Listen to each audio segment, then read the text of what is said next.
This evening I'd like to address you on matters that are of importance to many people in our country. Firstly, the call by religious leaders for a day of prayer as the country unites against the coronavirus pandemic. And secondly, the decisions of the National Coronavirus Command Council on proposals made by religious leaders on the gradual resumption of certain religious activities. The coronavirus pandemic has had a profound impact on all South Africans. Our Minister of Health today advised me that we now have over 20,000 people in our country who are infected and close to 500 people who have lost their lives. This continues to cause great distress amongst all of us as citizens of South Africa. At the same time, we are thankful that more than 11,000 people have recovered from coronavirus. Families are struggling to make ends meet.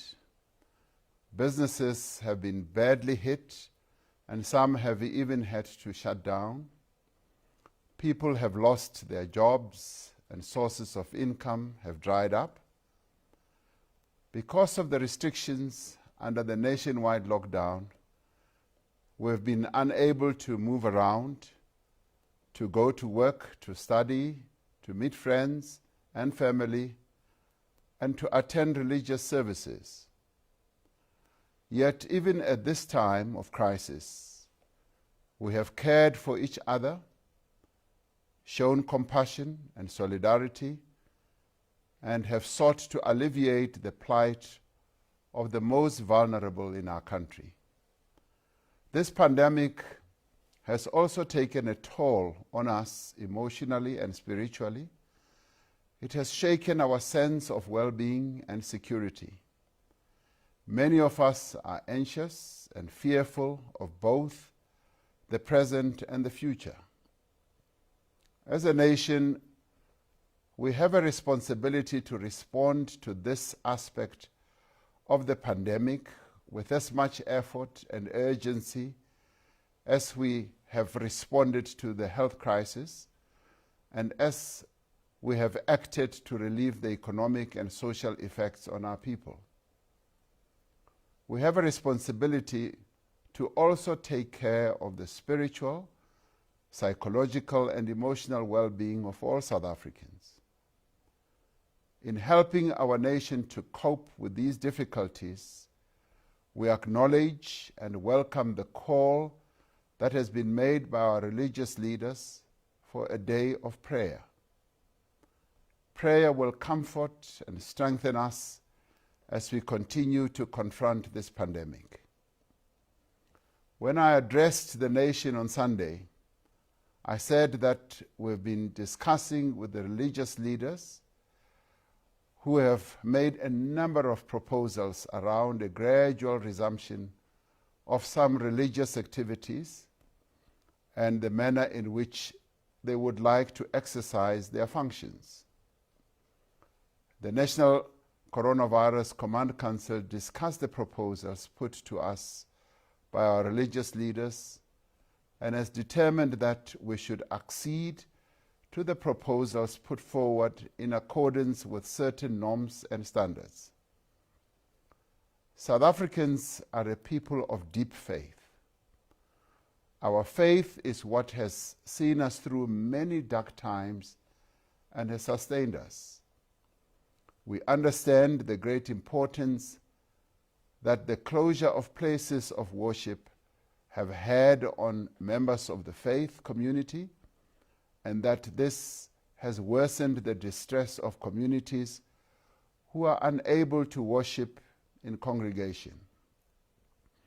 Our leaders in the faith community provide spiritual guidance, care, and counseling to millions of South Africans, and we are immensely grateful that from the beginning of our task in addressing this health crisis, They have stood with us and provided advice, guidance, support, and encouragement from the very beginning. The faith community is an integral part of South African life and has made a great contribution in the fight against the coronavirus. With our focus now on enabling our people to cope during this crisis and rebuilding our shattered economy, as well as assisting individuals and businesses whose livelihoods have been negatively impacted, we recognize and appreciate the important role the faith community has played in the provision of spiritual support and social relief. Much of it has been done under extremely difficult circumstances with minimal resources. In such a time of crisis, the noble values that are shared by all faith communities have truly come to the fore. Values of charity and doing good works, of helping the needy, of feeding the hungry, and caring for the sick. Although the nationwide lockdown has curtailed the activities of our faith-based organizations, we have strongly felt their presence. They have helped to keep our spirits up. They have encouraged us to remain focused.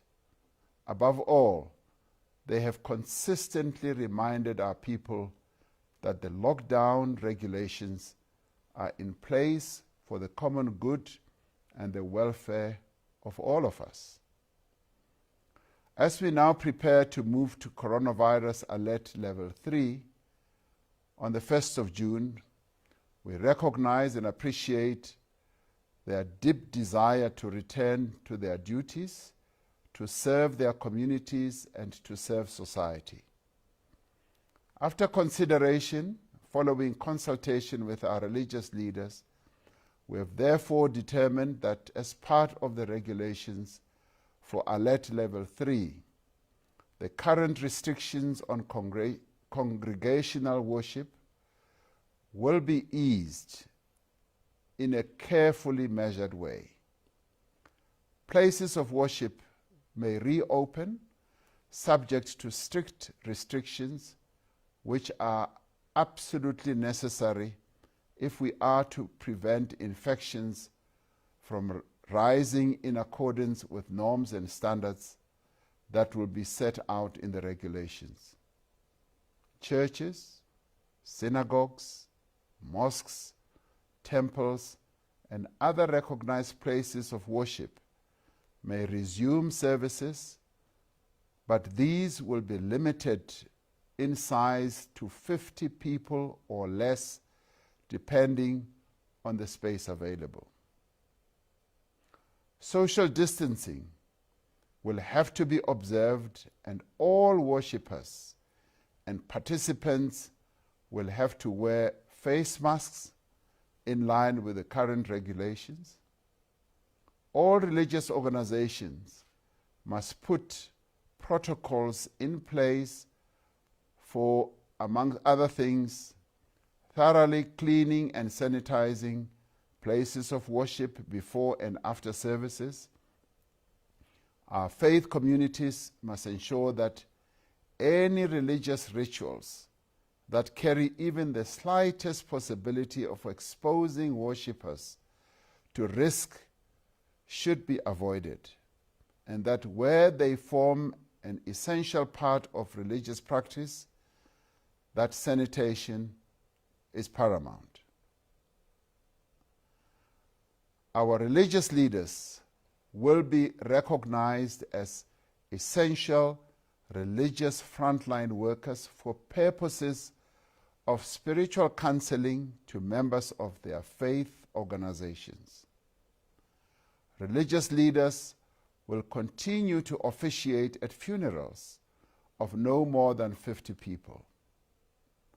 Our religious leaders occupy positions of immense trust and authority in our communities, and need to play a proactive role in raising the level of public awareness around the coronavirus in their services, in faith communication groups, and through their pastoral work and activities.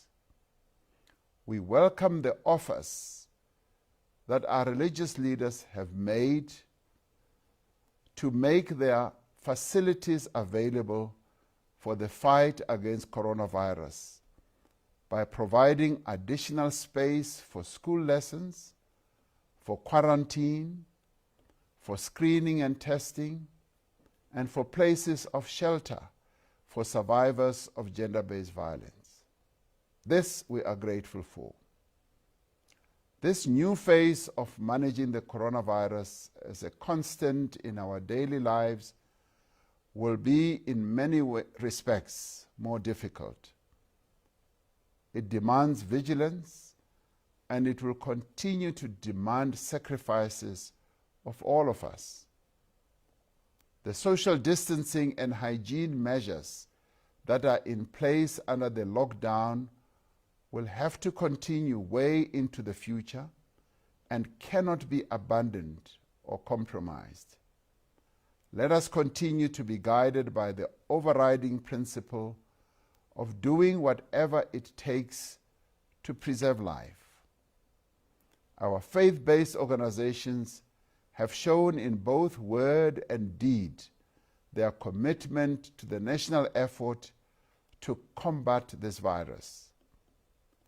We will continue to engage with various constituencies across society around their concerns and deal with the suggestions they are making to move safely towards easing various restrictions.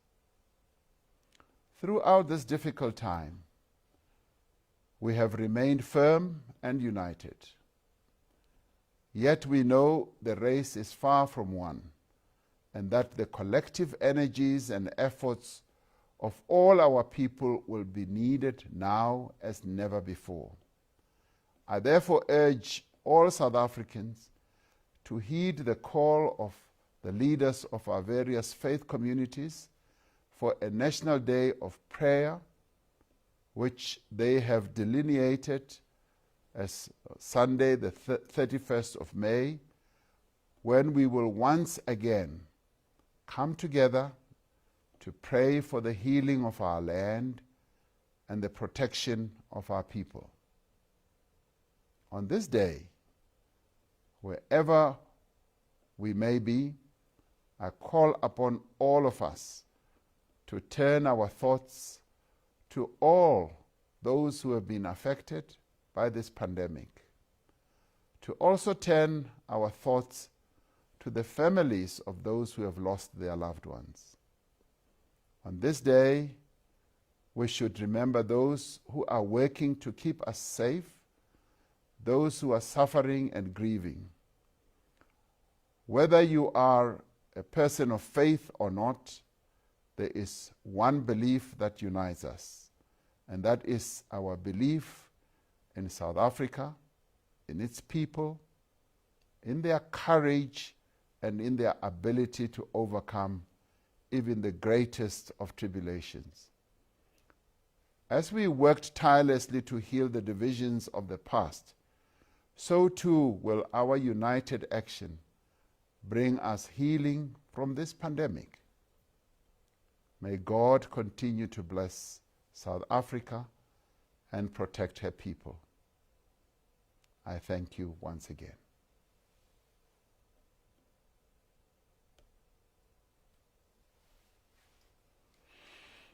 Okay, we done?